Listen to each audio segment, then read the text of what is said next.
Oke, kawan-kawan, hari ini kita akan melakukan perjalanan untuk sedikit melihat salah satu cagar alam yang ada di Desa Kombo yang sama-sama akan kita ketahui nanti.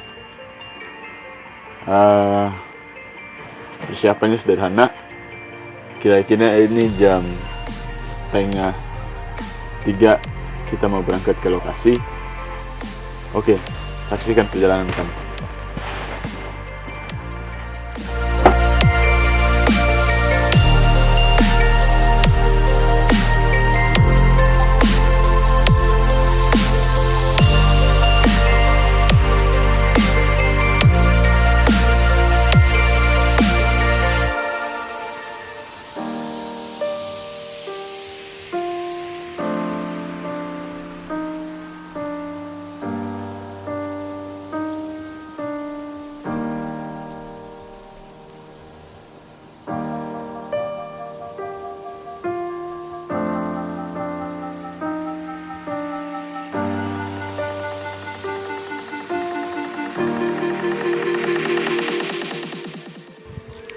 Oke teman-teman, lokasinya berada di sana yang hijau itu. Nanti kita akan melakukan perjalanan sampai di sana. Ada salah satu cagar budaya yang hampir dilupakan masyarakat dan pemuda, yaitu namanya adalah Turu El Linggampo.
Oke, teman-teman, sekarang kita berada di pertengahan perjalanan ya menuju ke situs Turu El Linggampo, di mana di sini kita sedang berada di kuburan lama, di mana ini kuburan dulu tempat dikuburnya masyarakat ketika belum pecahnya Desa Raba dan Desa Kombo. Bisa dibilang ini adalah kuburan bersama antara Desa Raba dan Desa Kombo. Dan masyarakat di sini ataupun masyarakat Desa Kombo biasa menyebut di sini kuburan Rade Lako. Kalau secara etimologi ataupun artian perkataannya itu bahwasanya Rade yang berarti kuburan, Lako yang berarti anjing gitu. Jadi secara bahasanya mengartikan ini kuburan anjing gitu. Tapi untuk secara kesejarahan nanti akan dijelaskan lebih rinci gitu, teman-teman. Kita bisa melihat beberapa nisan ada di sini ya, beberapa nisan yang kira-kira ya bentuknya seperti nisan manusia lah, panjang-panjang dan sebagainya. Di sekeliling di bawah sini sangat banyak sekali.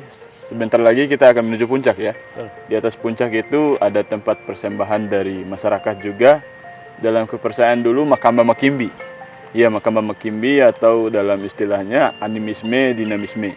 Nanti kita akan melihat kira-kira apa yang ada di sana. Mungkin kita akan lanjut jalan teman-teman. Ayo.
Oke, teman-teman, kita sudah sampai di tujuan utama kita, yaitu Turaling Kampo ataupun situs yang memang khas dari desa ini atau desa Kombo gitu.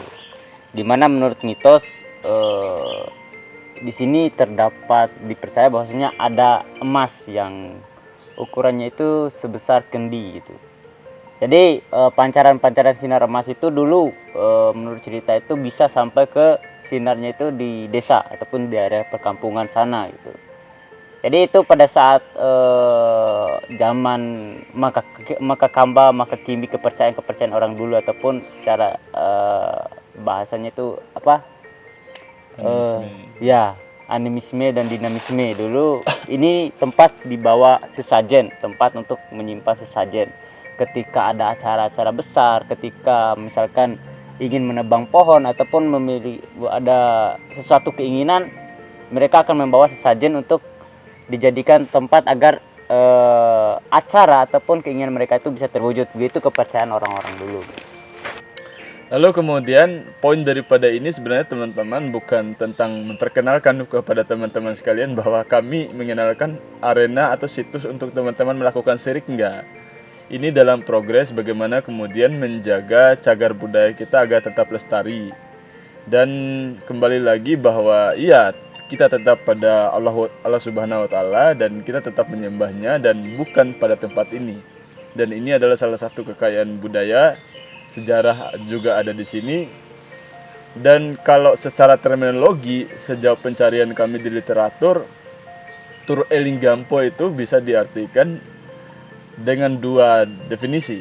Pertama, Turaling Kampo itu adalah Perdana Menteri atau dalam ketika ada perubahannya dulu adalah Raja Bicara. Biasanya orang yang akan kemudian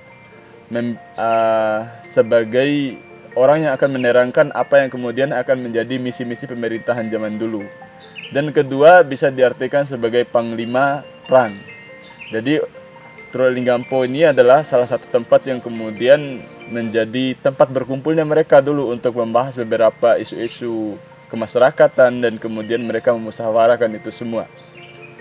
Berbicara mengenai cagar budaya ataupun peninggalan-peninggalan sejarah yang berbau kultural gitu, itu sangat-sangat penting teman-teman. Dimana kalau kita lihat fenomena sekarang, orang-orang luar, orang-orang barat gitu, itu sangat mencari hal-hal seperti itu, bahkan dijadikan wisata yang sangat-sangat mahal bagi orang-orang luar gitu. Maka dari itu ini sangat penting bagi kita sebagai orang-orang lokal untuk menjaga cagar budaya ataupun hal-hal yang memang berbau kultural seperti tersebut gitu, agar nanti tidak tergerus oleh zaman. Oke teman-teman, menjadi satu keprihatinan bagi kita semua bagaimana kemudian kita melihat generasi sekarang yang benar-benar sudah berjarak sekali dengan budaya mereka sendiri. Mereka lebih banyak membanggakan budaya-budaya barat dan jarang sekali kemudian mereka mencari tahu dan menjadikan satu pengetahuan terkait dengan budaya sendiri. Contohnya Turaling Kampo. Sampai hari ini sangat jarang sekali anak-anak yang kemudian tahu apa itu Turaling Kampo, apa kira-kira nilai yang bisa kita ambil dari Turaling Kampo.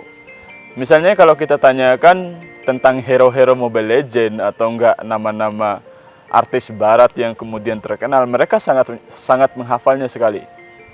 Maka kemudian ini menjadi salah satu hal yang menjadi PR bagi kita bersama teman-teman. Karena kita ketahui bersama bahwa ini salah satu literatur sejarah kita. Dan ini adalah hal yang kemudian harus kita terus lestarikan, harus kita wariskan, agar kemudian generasi ke depan tidak mengatakan ini hanya mitos. Tidak mengatakan ini hanya cerita-cerita para pendahulu mereka, leluhur mereka.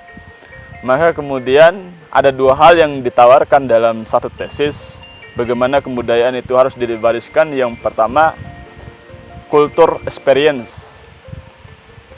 Kita harus mencari tahu, kita harus bereksperimen tentang budaya kita, di mana budaya kita, bagaimana asal-usul budaya itu berkembang, bagaimana kemudian kaitannya dengan aktivitas sosial masyarakat. Mungkin saja budaya-budaya gotong royong yang hidup di kampung sampai hari ini datang daripada beberapa cagar budaya yang kemudian kita jaga sampai hari ini. Dan kemudian kedua, yang ditawarkan itu adalah kultur kuno ulet. Setelah kita mencari tahu, mari kita bukukan menjadi satu literatur agar kemudian anak-anak di masa depan bisa membaca ini dan bisa langsung kemudian melihat gambar-gambarnya di masa depan.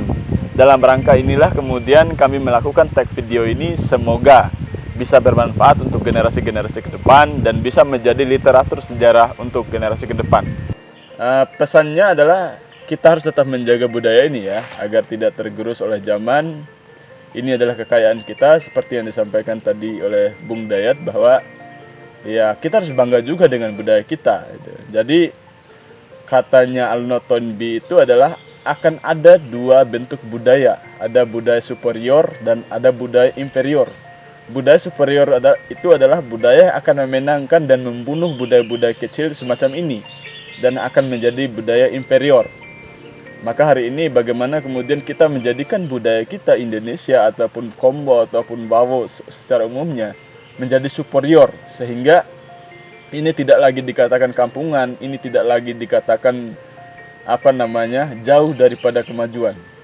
Kira-kira itu yang kira-kira bisa kami sampaikan untuk tetap menjaga budaya pada hari ini. Salam budaya. Salam budaya.